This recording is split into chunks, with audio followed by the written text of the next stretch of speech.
ಇನ್ನು ಸಿಎಂ ತವರು ಜಿಲ್ಲೆ ಮೈಸೂರಿನಲ್ಲಿ ವಿಜೇಂದ್ರ ಅವರು ಭರ್ಜರಿಯಾಗಿ ಬಿಜೆಪಿ ಅಭ್ಯರ್ಥಿ ಪರವಾಗಿ ಮತ ಪ್ರಚಾರದಲ್ಲಿ ತೊಡಗಿದ್ದಾರೆ. ಬಿವೈ ವಿಜೇಂದ್ರ ಅವರು ವೀರಶೈವ ಲಿಂಗಾಯತ ಸಮುದಾಯದ ಸಭೆಯನ್ನ ನಡೆಸಿದ್ರು. ಮೈಸೂರಿನ ಕಂಠೀರವ ಸ್ಪೋರ್ಟ್ಸ್ ಕ್ಲಬ್ನಲ್ಲಿ ನುಡಿ ಸಂದೇಶ ಹೆಸರಿನಡಿ ಕಾರ್ಯಕ್ರಮ ನಡೆಯಿತು. ಮೈಸೂರು ನಗರ, ಪಿರಿಯಾಪಟ್ಟಣ, ಹುಣಸೂರು, ವರುಣ ಸೇರಿದಂತೆ ವಿವಿಧ ತಾಲೂಕಿನ ವೀರಶೈವ ಲಿಂಗಾಯತ ಸಮುದಾಯದ ಮುಖಂಡರು ಕಾರ್ಯಕ್ರಮದಲ್ಲಿ ಭಾಗಿಯಾಗಿದ್ದು, ಲೋಕಸಭಾ ಚುನಾವಣೆಯಲ್ಲಿ ಬಿಜೆಪಿ ಬೆಂಬಲಿಸುವಂತೆ ಸಮುದಾಯದ ಮುಖಂಡರಲ್ಲಿ ವಿಜೇಂದ್ರ ಮನವಿ ಮಾಡಿಕೊಂಡಿದ್ದಾರೆ.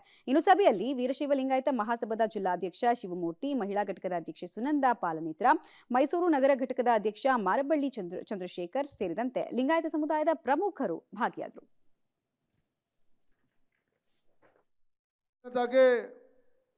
ನಾನು ನಮ್ಮೆಲ್ಲ ತಾಯಂದರ ಪಾದ ಕಮಲಗಳಿಗೆ ಭಕ್ತಿಪೂರ್ವಕ ಪ್ರಣಾಮಗಳನ್ನ ಸಲ್ಲಿಸ್ತಾ ತಮ್ಮೆಲ್ಲರ ಆಶೀರ್ವಾದವನ್ನ ಸಂದರ್ಭದಲ್ಲಿ ಕೇಳ್ತಾ ಇದ್ದೇನೆ. ಯತ್ರ ನಾರ್ಯಸ್ತು ಪೂಜ್ಯಂತೆ ರಮಂತೆ ತತ್ರ ದೇವತಃ ಅಂತೇಳಿ ಹಿರಿಯರು ಹೇಳ್ತಾರೆ. ಯಾವ ಪುಣ್ಯದ ನೆಲದ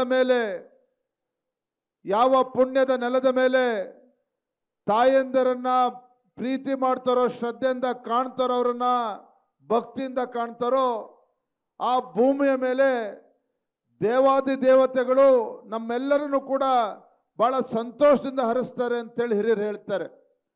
ನಾನಿವತ್ತು ರಾಜ್ಯದ ಭಾರತೀಯ ಜನತಾ ಪಾರ್ಟಿ ಅಧ್ಯಕ್ಷನಾಗಿ ರಾಜ್ಯದಲ್ಲಿ 28 ಕ್ಷೇತ್ರಗಳಲ್ಲಿ ಬಿಜೆಪಿ ಜೆಡಿಎಸ್ ಪಕ್ಷವನ್ನ ಗೆಲ್ಲಿಸೋದ್ರ ಮುಖೇನ ನರೇಂದ್ರ ಮೋದಿ ಅವರ ಕೈಯನ್ನ ಬಲಪಡಿಸಬೇಕು ಅಂತಕ್ಕಂಥ ಒಂದು ಸದುದ್ದೇಶ ಇಟ್ಕೊಂಡು ಹೊರಟಿರ್ತಕ್ಕಂಥ ಸಂದರ್ಭದಲ್ಲಿ, ಒಂದು ಉತ್ತಮ ಸಂಕಲ್ಪವನ್ನು ಇಟ್ಕೊಂಡು ಹೊರಟಿರ್ತಕ್ಕಂಥ ಸಂದರ್ಭದಲ್ಲಿ ಇವತ್ತು ಮುಂದಿನ ದಿನಗಳಲ್ಲಿ ರಾಜ್ಯದಲ್ಲಿ ಎಲ್ಲ ಕ್ಷೇತ್ರದಲ್ಲಿ ಬಿಜೆಪಿ ಮತ್ತು ಜೆಡಿಎಸ್ ಅಭ್ಯರ್ಥಿಗಳನ್ನು ಗೆಲ್ಲಿಸಬೇಕು ಅಂತೇಳಿ ಹೊರಟಿದ್ದೇನೆ. ನಮ್ಮ ತಾಯಂದ್ರ ಆಶೀರ್ವಾದವನ್ನು ಮತ್ತೊಮ್ಮೆ ಸಂದರ್ಭದಲ್ಲಿ ಬೇಡ್ತಾ, ಆತ್ಮೀಯ ಬಂಧುಗಳೇ, ಅಭೂತಪೂರ್ವವಾಗಿರ್ತಕ್ಕಂಥ ಅರ್ಥಪೂರ್ಣವಾಗಿರ್ತಕ್ಕಂಥ ನಮ್ಮ ಕಾಯಕ ಸಮುದಾಯಗಳ ಸಮಾವೇಶ